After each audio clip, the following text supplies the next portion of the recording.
반갑습니다. 더운 날씨 잘 지내고 계십니까? 동부인지 플로리다인지 좀 헷갈립니다만은 여러분 건강한 모습도 뵈어서 반갑습니다. 제가 태어난 곳은 대구입니다. 한국에서 덥기로 유명한 곳이죠. 선풍기도 없이 그때 어떻게 살았는지 몰라요. 냉장고도 없이. 제가 대구에서 태어났는데 제 아버님 또 그 위에 할아버지 그 위에 어른들이 사셨던 곳은 구미라는 곳입니다. 그 대구와 구미가 1시간 정도 떨어져 있는데 그러다 보니까 제가 어릴 때부터 대구와 구미 사이를 왔다 갔다 하는 일들이 많았겠죠.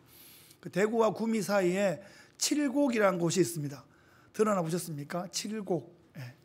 그 칠곡이 어떤 걸로 유명하냐면 한국 전쟁 최대 격전지 다부동이 있는 곳입니다. 그 다부동 전적 기념관이 거기에 세워져 있어요. 1950년 6월 25일 날 전쟁이 난 건 아시죠? 한 달여 지나서 파죽지세로 밀고 내려오는 인민군의 그것을 이제 막다가 수도는 임시 수도가 부산으로 옮겨지고 대구까지 밀고 내려오는 상황이어서 한국군과 미군이 이제 낙동강에 방어선을 쳤습니다. 그 낙동강 방어선을 지키기 위한 혈투가 벌어진 곳이 칠곡의 그 다부동 그 현장입니다. 제가 작년에 한국을 방문했을 때 예전에 또 그 다부동 전적 기념관이 있었는데 그 코로나 사이에 아주 크게 잘 이렇게 재건이 되고 잘 지어져 가지고 이번에 방문을 했는데 그 하나하나 보면서 그 전에는 몰랐던 새로운 사실을 알게 됐습니다. 그 지게 부대라는 이름의 특별한 부대가 있었어요. 그 부대원들은 군복도 없고 군번도 없고 총도 없습니다. 미군들이 보기에는 마치 A자형 비슷하게 생긴 그 지게를 등에 지고 덩치는 막 작아가지고 조그만데 자기 덩치보다 더 큰 지게를 지고 그 산 위에 전선까지 먹을 것과 포탄을 실어 나르는 10대부터 60대까지 자원하는 그 지게부대 병사들의 헌신들이 있었습니다. 올라갈 때는 주먹밥과 포탄을 가지고 올라가고 내려올 때는 부상병을 싣고 내려오는. 그래서 미군들이 보기에는 덩치도 작아 보이는 사람들이 40kg가 넘는 그 먹을 것 포탄을 싣고 올라가더니 자기보다 더 큰 군인들을 막 싣고 내려오니까 참 신기해 보였나 봐요. 그러면서 이런 말을 남겼습니다. 미군 사령관이 이들이 전투의 절반을 했다. 이들이 전투의 생명줄이다. 이들이 없었으면 미군 10만 명이 더 투입되었어야 됐을 것이다 라는 말을 했습니다. 여러분, 제 아무리 덩치가 크고 제 아무리 힘이 있어 보여도 밥 못 먹으면 힘이 없습니다. 여러분, 다 밥심으로 하는 거예요. 대구에 8월이 덥고 또 인민군의 보급이 이렇게 끊겨지면서 제대로 걔들은 못 먹고 우린 지게부대가 계속 주먹밥을 날라주고 그 총을 막 쏘면서 주먹밥을 막 먹으면서 이러고 싸운 거예요. 결국 밥의 힘으로, 주먹밥의 힘으로 이겼다 이렇게 볼 수 있겠습니다. 지난 한 주간 필라델피아 도시선교가 있었습니다.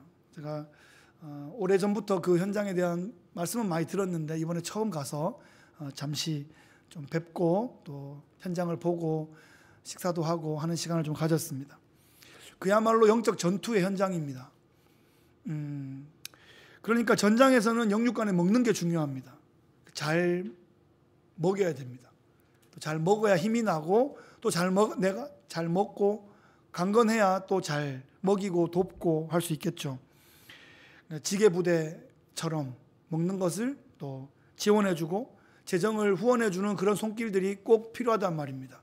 하나님 나라의 눈으로 이제 보기에 저들이 반을 했다 이렇게 말할 수 있을 만큼 그 지원들이 중요하다는 것입니다. 영적 지게부대와도 같은 그런 사역이 우리 꼭 필요하다. 필라 북부의 그 빈민 지역에서 20년 이상 헌신하신 이태호 선교사님 이번에 뵙고 그 사역 현장을 좀 볼 수 있었습니다. 그 사역에 우리 교회가 동참할 수 있어서 참 감사했습니다. 그렇게 선교 현장에 부름받아 그 지역을 섬기는 사람도 필요하고 그곳에 참여하고 후원하고 지원하고 협력하는 것도 매우 매우 중요하다 하는 것입니다. 각자의 은사에 따라서 팀워크를 이루어서 하나님 나라의 풍성함을 그 땅의 영혼들에게 흘려보내주는 거죠. 그 지역을 잘 섬겼던 우리의 자녀들이 또 자라서 또 이미 또 결혼을 하고 성인이 되고 하는 역사들을 우리가 또 보고 있지 않습니까? 그때 봤던 그 마음과 그때 받았던 그 은혜들을 지금도 여전히 자기 삶의 자리에서 앞으로 계속 흘려보낼 수 있다면 우리는 굉장히 큰 투자를 하는 것입니다. 교회의 존재 목적이 무엇입니까? 교회가 사역하는 목적이 무엇입니까? 사람을 살리는 것입니다. 그렇죠? 영혼을 구원하는 것입니다. 그리고 그 변화된 그 영혼들이 계속하여 또 사람들을 변화시켜내는 그런 일들을 위해서 교회는 이 땅에 존재합니다. 하나님의 나라가 확장되고 하나님의 영광이 드러나고 하나님의 성품을 나타내게 하기 위해서 천국의 대리점과 같은 교회가 이 땅에 필요한 것입니다.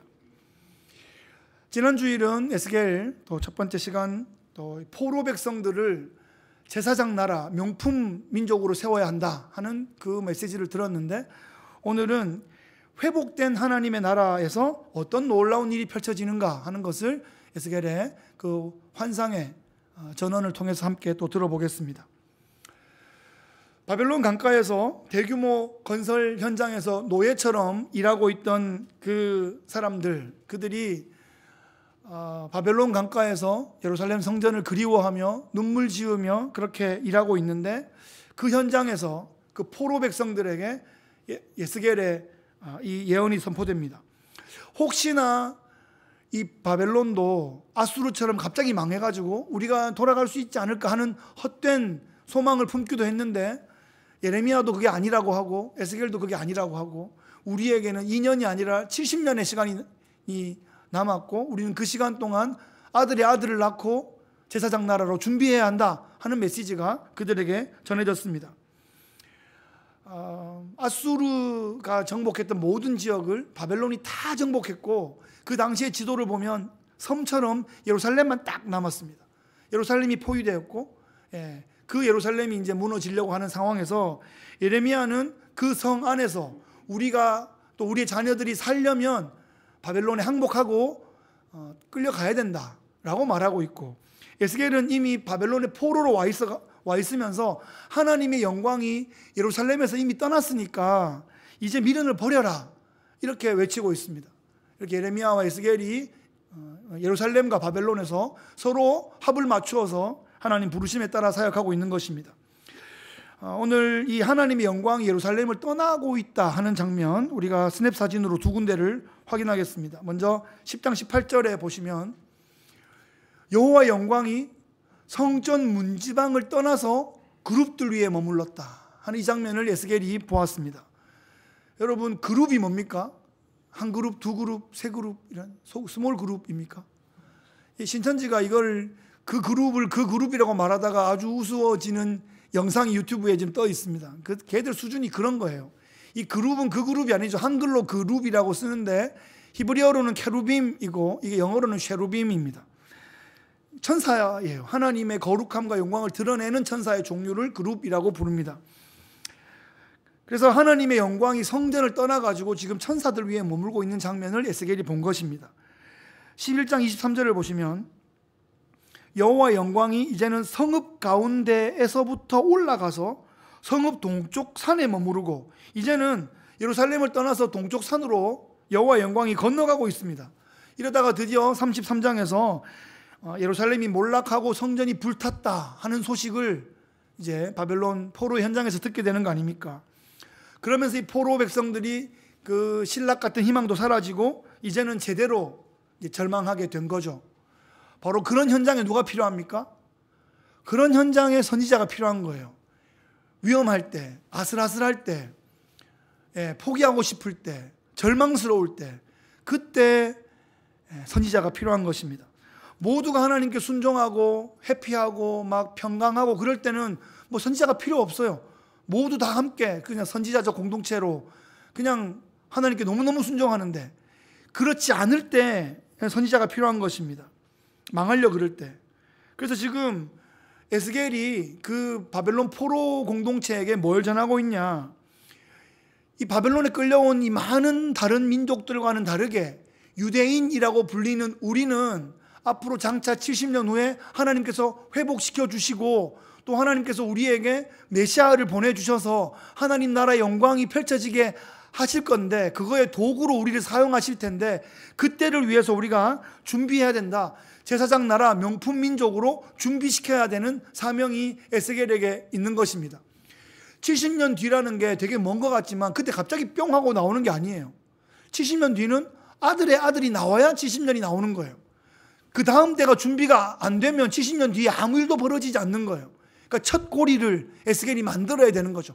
가장 절망스러운 그 자리에서 하나님의 영광과 그 비전을 보여줘서 지금 우리가 절망하고 망할 때가 아니라 놀라운 영광이 있다. 지금 당대는 아니어도 하나님이 그때를 위해 준비하신 그 고리를 만들어줘야 되는 그 사명이 에스겔에게 있습니다. 에스겔 사명도 그렇게 쉽지가 않죠. 예. 그러면서 포로 백성들에게 예루살렘 성전이 무너진 것이 이스라엘의 여호와 하나님이 바벨론의 마르둑한테 진 게 아니다. 지금 하나님은 예루살렘 성전에 계신 게 아니고 그 폐허가 된 그곳에 남아있는 게 아니라 거기로부터 떠나셔서 지금 우리와 함께 계신다. 여기가 성소다. 여기가 성전이다. 여기가 영적 예루살렘이다. 하나님이 우리와 함께 하신다. 여기서 우리가 준비되어 예루살렘을 함께 회복하러 가는 것이다 라고 그들을 설득하기 시작합니다. 그래서 하나님께서 에스겔에게 파괴되어 있는 예루살렘 성전 대신에 영광스러운 새 성전의 환상을 보여주는 것이에요. 그게 에스겔 40장부터 48장까지 그 길고 자세하게 영광스럽게 기록되어 있습니다. 새 성전의 설계도가 나오고 있는데요, 사이즈가 어마어마합니다. 그 전에 광야에서는 광야의 그 성막의 설계도가 있었죠. 솔로몬에게 성전의 설계도가 있었죠. 그하고는 차원이 다릅니다. 크기가 어느 정도냐, 막 성막은 뭐 요만할 텐데 성막도 아니고 성전 크기도 아니고 한 도시 사이즈만한 그런 성전의 크기인 거예요. 이것은 실제로 그런 게 아니라 비유적이고 상징적인 거죠. 어마어마할 것이다. 너희들 상상을 초월할 것이다. 완전히 다른 차원의, 완전히 다른 레벨의 상황들이 펼쳐질 것이다 하는 것을 에스겔은 지금 이걸 봤어요. 근데 보고서 못 본 사람들한테 말로 설명해 주는 이 어려운 작업을 지금 에스겔이 하고 있는 겁니다. 하나님이 장차 어마어마하게 우리를 회복시켜 주실 텐데 예루살렘 성전도 회복시켜 주시고 예루살렘 그 시티도 회복시켜 주시고 하나님 영광이 그 도시만한 성전에 가득 차게 될 것이다 라고 계속 보여주는 거예요. 참 이 벅찬 감동을 진짜 미치고 환장하겠죠. 나는 봤는데 이걸 어떻게 설명해 주겠어요. 그냥 막 몸을 막 꼬면서 막 설명해 주는 것 같아요. 43장 1, 2절을 보시면 이 환상이 계속되는데 하나님께서 에스겔을 데리시고 문에 이르니까 곧 동쪽을 향한 문에 갔는데 이스라엘 하나님의 영광이 동쪽에서부터 오는데 그 하나님의 음성이 많은 물소리 같고 땅은 그 영광으로 말미암아 빛난다. 땅이 막 반짝반짝 빛나는 그 엄청난 또 환상을 본 것입니다. 장차 이 재건될 성전의 위용을 지금 보여주고 있어요. 그런데 이게 지금 나중에 실제로 성전이 재건되잖아요. 70년 후에. 그것이 이거를 감당할 수가 없죠. 그걸 넘어서는 엄청난 환상이잖아요. 그래서 이 장면은 사도 요한이 말한 새 예루살렘 성의 환상과 다 있습니다. 그러니까 새하늘 새 땅의 예고편이다 할 수 있겠어요. 그래서 여러분 나중에 요한계시록을 보면 이거 어디서 되게 많이 봤던 건데 라고 생각이 난다면 에스겔을 잘 읽으신 거예요. 에스겔에 나왔던 많은 장면들이 요한계시록에서 재현되고 있습니다. 여러분 성경을 보면서 여러 가지 중요한 키워드들이 있는데 성전이라는 키워드가 정말 중요합니다. 여러분 성전이 무엇입니까? 성전이 어디에 있습니까? 여기가 성전입니까? 뭐 건물 짓고 그 앞에다가 성전 붙여놓으면 다 무슨 성전, 그런 성전이 아니고 사실 성전은 하나님 임재하시는 곳이 성전입니다. 그러니까 성전은 하나님의 임재 그 자체를 말하고 있는 거죠. 건물이 아니에요. 그러니까 성경은 성전에서 시작해서 성전으로 마무리되고 있습니다. 에덴에서부터 새하늘 새 땅까지 하나님의 임재 그 자체, 성전이 우리에게 보여지는 겁니다. 첫사람이 살았던 에덴은 그 자체가 성전이었습니다. 에덴 동산에 성전이, 건물이 없었죠. 근데 에덴 동산 자체가 하나님이 임재하시고 아담과 함께 걸으시고 그와 함께 교제하시는 하나님의 임재로 가득 찬 성전이었단 말입니다. 그때 하나님이 그들에게 모든 자유를 허락하시고 하나님의 권위를 상징하는 하나를 동산 중앙에 두셨는데 그 권위를 무시해버림으로써 자기들이 선과 악을 판단하는 자기들이 하나님이 됨으로써 더 이상 그 하나님의 권위가 작동해야 되는 그 땅에 있을 수가 없어 에덴으로부터 추망당한 것입니다. 그때부터 인류가 신락원에 비참한 삶이 이어지고 있는데, 다시 성전이 회복된 때가 언제입니까? 그것이 출애굽 이스라엘 백성들을 시내산 앞에 갖다 놓으시고 그들에게 이동식 성전인 성막을 제작하게 하십니다. 성막은 뭐 조그만 텐트예요. 요만할지 모르겠어요. 거기에 이제 지성소가 있는데 지성소 안에 언약궤가 들어있고 그 지성소 위에 구름이 떠 있는 거예요. 그러니까 200만의 백성들이 쫙 펼쳐져 있으면 얼마나 넓겠어요. 저 끝에 가면 이쪽이 보이지도 않잖아요. 그런데 그 지성소 위에 구름이 쫙 떠 있으니까 저 멀리서 봐도 그 구름을 바라보면 아, 저기에 성막이 있구나, 저기 지성소가 있구나, 하나님의 임재가 그 구름으로 확인되는 거죠. 그런 의미에서 이스라엘 백성들이 광야에서 40년을 방황했다라고 하는 것은 어떤 측면에서는 이해도 되지만 사실은 딱 맞는 말은 아닙니다. 민수기를 보시면 그 구름이 두둥실 떠서 움직이기 시작하면 레위 자손들이 성막을 걷어가지고 메고 함께 이 12지파가 이 진용을 갖춰가지고 행진을 했단 말이에요. 그러면 구름이 움직이는 대로 따라 움직였기 때문에 방황이 아니라 하나님이 그들을 인도하신 것이고 하나님이 그들을 훈련시키신 것이라 할 수 있습니다. 그래서 이스라엘 백성들은 하나님의 현존, 그 하나님의 임재와 함께 하는 그들 모든 진용의 핵심에 중심에 성막이 있었고 지성소가 있고 하나님의 임재가 있었단 말이죠. 나중에 다윗이 여부스 족속으로부터 예루살렘을 이제 정복한 다음에 하나님의 언약궤를 예루살렘 성에 가지고 오고 그것이 이제 다윗성, 시온성이 되었죠. 그 아들 솔로몬이 그곳에 고정식 성전, 솔로몬 성전을 짓습니다. 그런데 솔로몬은 하나님께서 이 돌로 만든 성전에 갇혀 계시지 않는다 하는 것을 처음부터 알았습니다. 그래서 하나님의 임재로부터 만약에 이 백성들이 떠나서 이방 땅에 쫓겨나게 되면 이곳을 향하여 바라보고 기도할 때 하나님 이 땅으로 다시 이곳으로 다시 회복시켜 주옵소서 하는 그 기도를 성전의 낙성식 그 기도 때에 마치 영감을 받아서 예언처럼 하게 되는 것입니다. 지금 에스겔과 함께 포로 땅에 있는 그 백성들이 이 솔로몬의 기도를 기억해야 되는 거죠. 그래서 하나님께서 에스겔에게 파괴되어 있는 그 예루살렘 성전을 대체할 영광스러운 새 성전의 모습을 보여주시고 그 성전의 환상을 붙잡고 그쪽을 향하여 바라보며 기도하게 그들을 훈련시키셨습니다.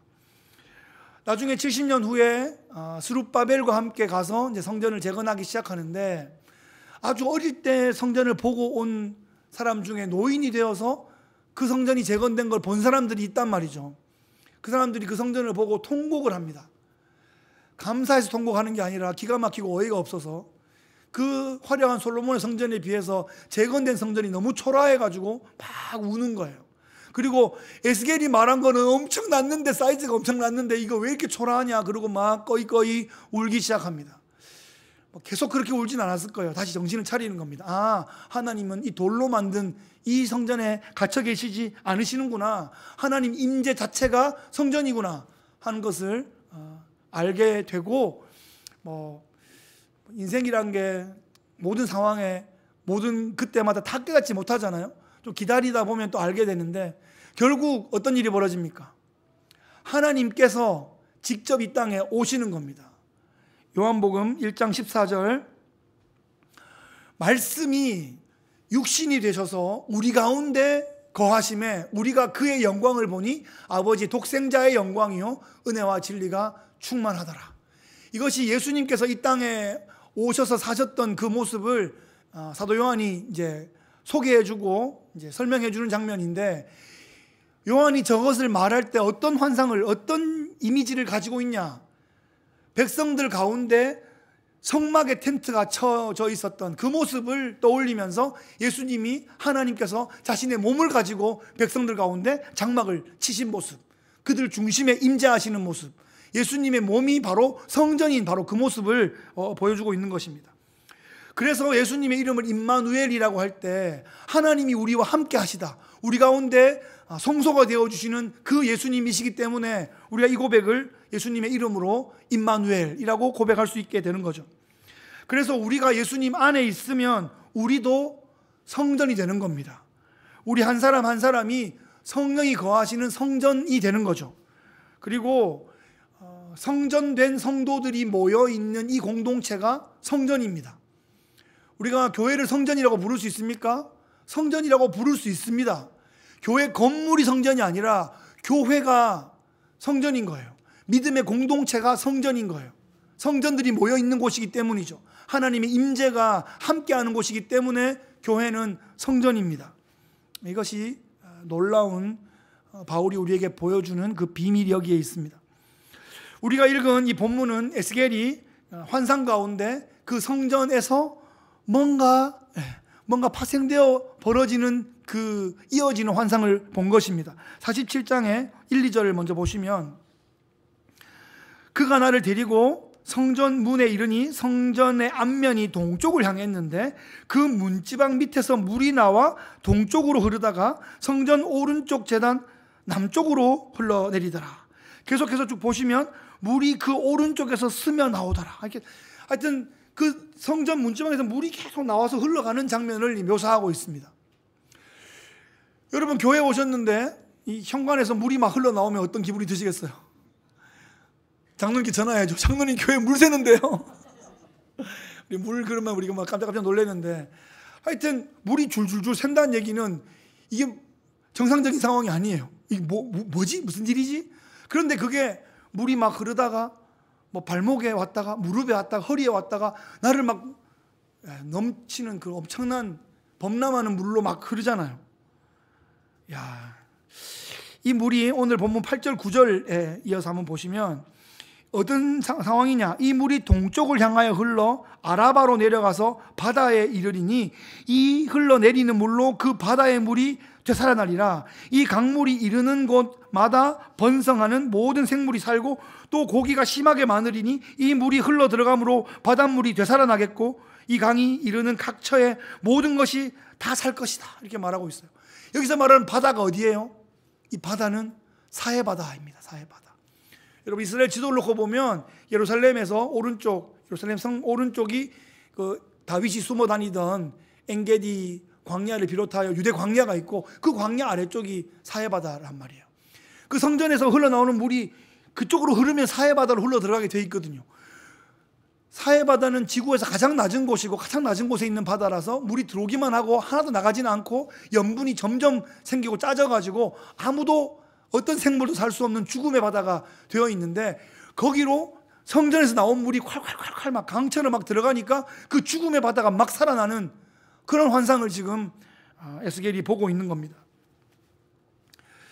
어렸을 때 뭐 해외 무슨 뭐 토픽 뭐 이런 신문들 이렇게 보다 보면 이렇게 사해바다에 누워가지고 신문 보는 이제 배불뚝이 아저씨 사진들을 봤어요. 어릴 때 저기 가면 정말, 제가 수영을 어릴 때 잘 못해가지고 저 물에는 뜨나? 그러면 나는 괜찮겠네, 이런 생각을 했었는데 사해바다에 가본 거예요. 그래서 앞에 가면 신문도 있고 잡지도 있고 그래요. 퍼포먼스 해보라고. 그 신문을 들고 딱 가서 쫙 펴고 이렇게 싹 누웠더니 누워지는 거예요. 신문을 읽었다는 거 아닙니까? 거기서 신문을 딱 보고 그 다음에 되게 왜냐하면 여러분, 몸이 붕붕 뜬다는 얘기는 이게 마치 물침대 위에 있는 거 비슷하거든요. 이렇게 떴는데 이걸 일어날 때 잘못 일어나고 중심을 못 잡으면 이게 뭐 얼굴이 물에 콱 박거든요. 그래서 소금물이 콱 들어가지고 막 코 세척 자동으로 막 되고 막, 하여튼 재밌었던 기억이 있습니다. 재미있어요. 신기해요. 그런데 아무 생물도 살 수는 없는 그런 곳이란 말입니다. 죽음의 바다. 그런데 성전에서 흘러나온 물이 그 사해바다에 가니까 완전히 생태계가 복원되고 회복되고 생명의 바다가 되더라는 말이에요. 물고기가 살고 주위에 과실들이 막 열리는데 달마다 새로운 열매들을 막 맺고 잎사귀는 약재료가 되는 그런 놀라운 환상이 펼쳐집니다. 이 환상은 성경의 첫 번째 장면과 성경의 마지막 장면을 이어주고 있는 링크와도 같습니다. 창세기 2장 10절에 보시면 에덴에 강이 있는데요, 강이 에덴에서 흘러나와 동산을 적시고 거기서부터 갈라져 네 근원이 되었다. 비손, 기온, 히데겔, 유브라데 네 강이 에덴에서부터 바로나에 쫙 흘러가는 거예요.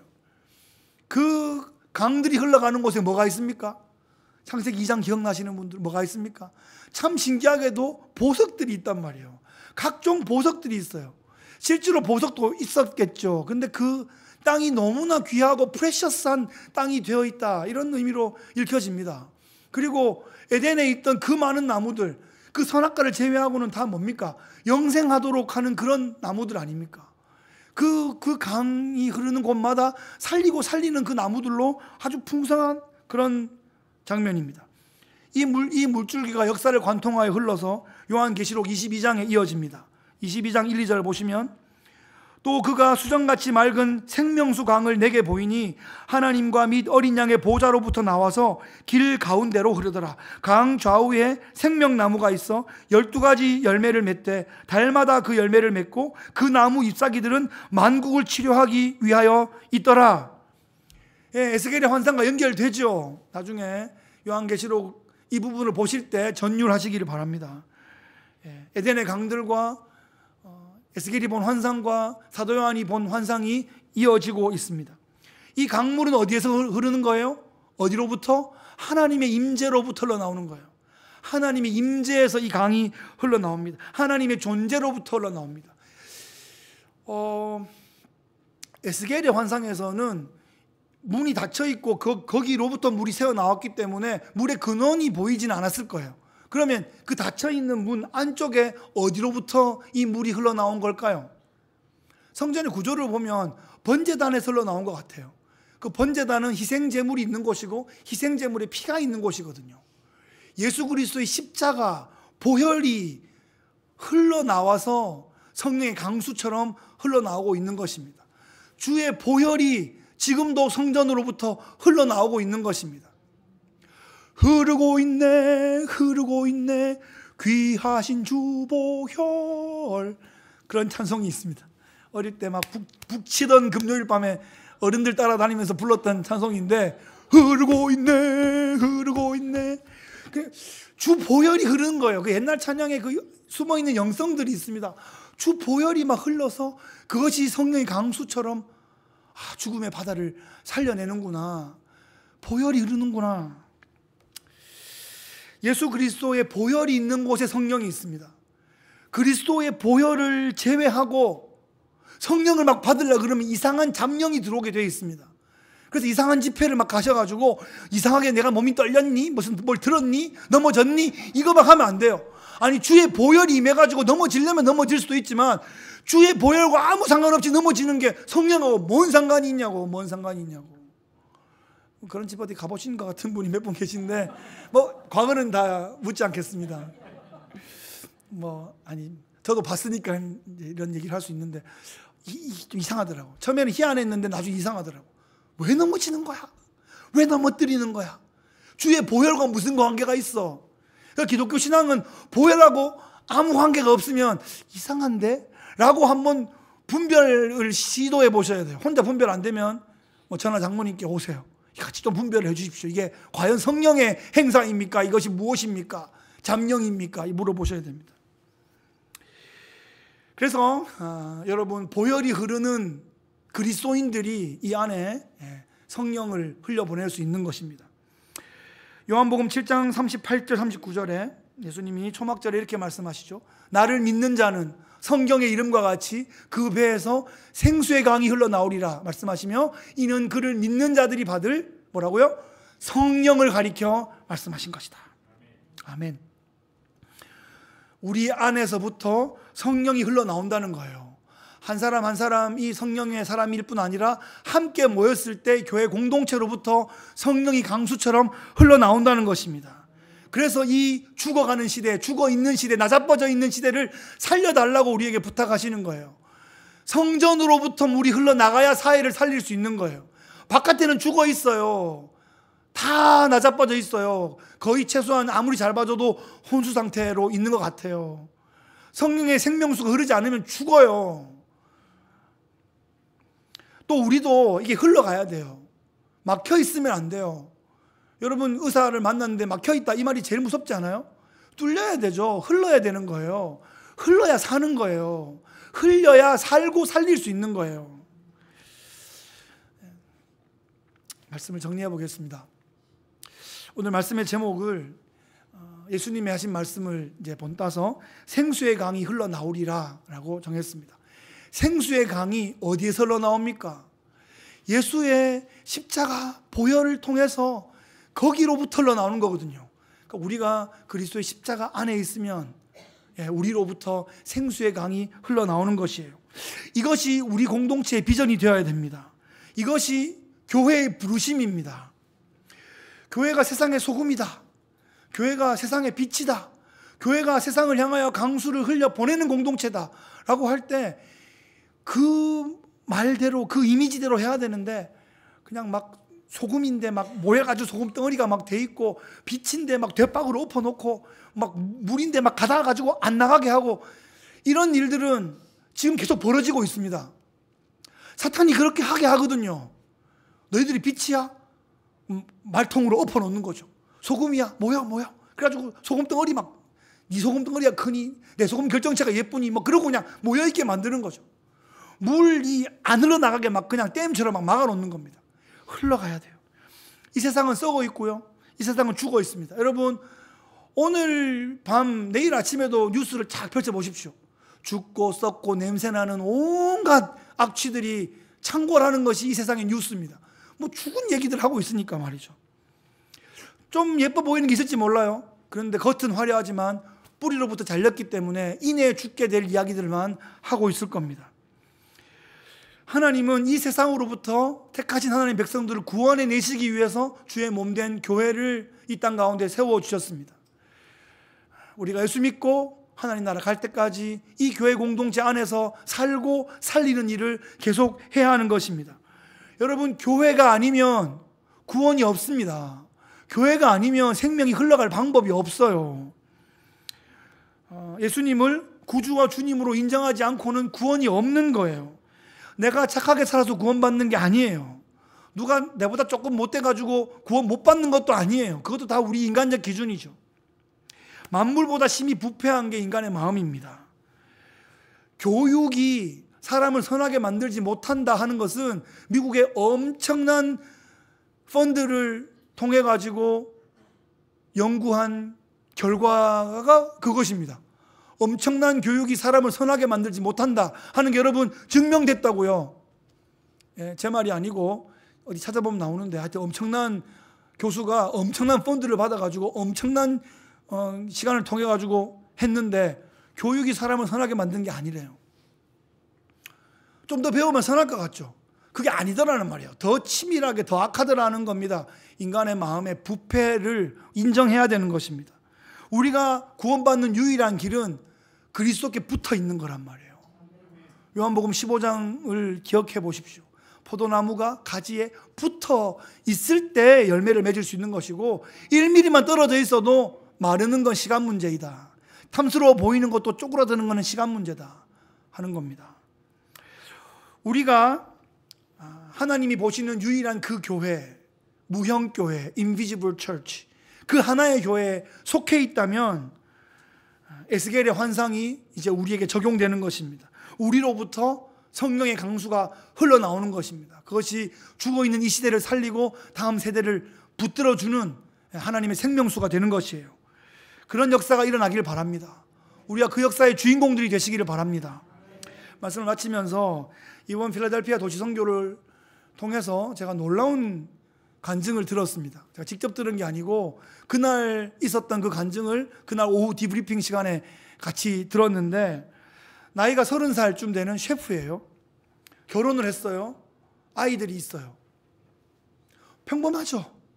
이렇게 너무 평범한데 그런데 그 땅에는 평범한 게 아닌 거예요.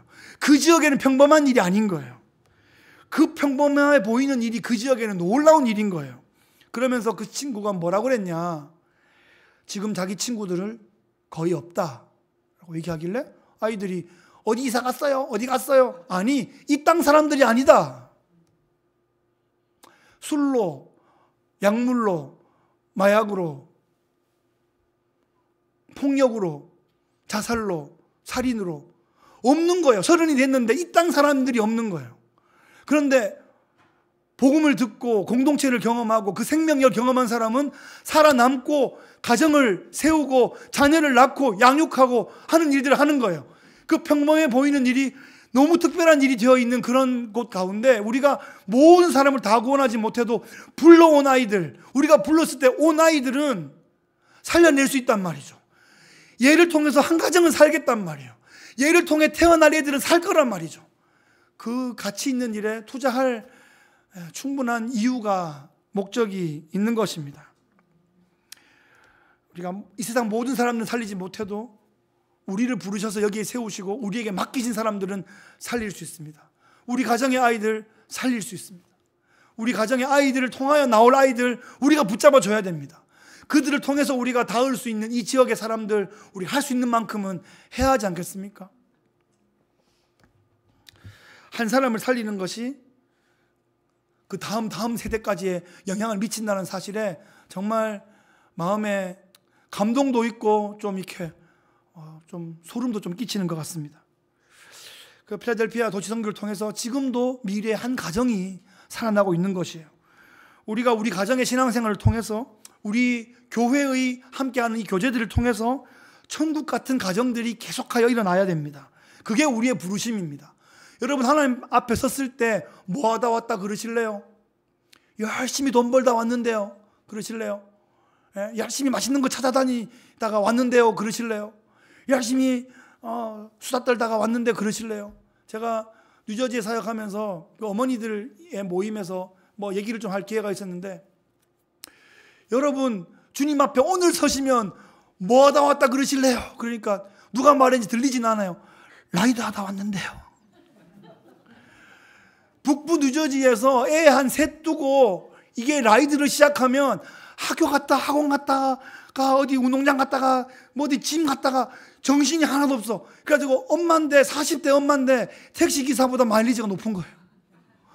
그런 일이 여기서 멀지 않은 곳에 벌어지는데 여기라고 크게 다를지 모르겠습니다.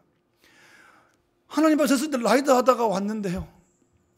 물론 뭐 아이 키우느라 수고한 것도 있는데 정말 하나님 앞에 우리가 영혼을 살리다가 가야 되지 않겠어요? 우리 교회가 그거 하다 가야 되지 않겠어요? 파수꾼이에요. 우리가 파수꾼의 사명을 망각하고 파수꾼만 믿고 있는 사람들하고 같이 해벌쭉하고 막 놀고 있다가 뭔 일이 나면 파수꾼은 더 책망을 받게 될 것입니다. 여러분, 우리 안에서 성령이 흘러가야 됩니다. 우리를 통해서 복음이 흘러가고 나눔이 흘러가고 섬김이 흘러가야 됩니다. 그래서 우리에게 맡겨주신 지역, 영혼, 시대 살리고 살리는 생명의 역사의 주역들 되시기를 예수 그리스도의 귀하신 이름으로 축복합니다. 기도하겠습니다. 하나님 아버지, 감사합니다. 이 포로의 땅을 살아가는 포로민들에게 장차 회복될 성전의 놀라운 비전을 보여주시니 감사합니다. 성전으로부터 흘러나오는 강수를 통해 더욱 놀라운 생명력과 복원력을 미리 보게 하심을 감사합니다. 우리가 그리스도 안에 있어 이 놀라운 하나님의 그 환상의 실현자들, 주역들 될 수 있게 인도하시고 역사하여 주옵소서. 예수 그리스도의 귀하신 이름으로 기도하옵나이다. 아멘.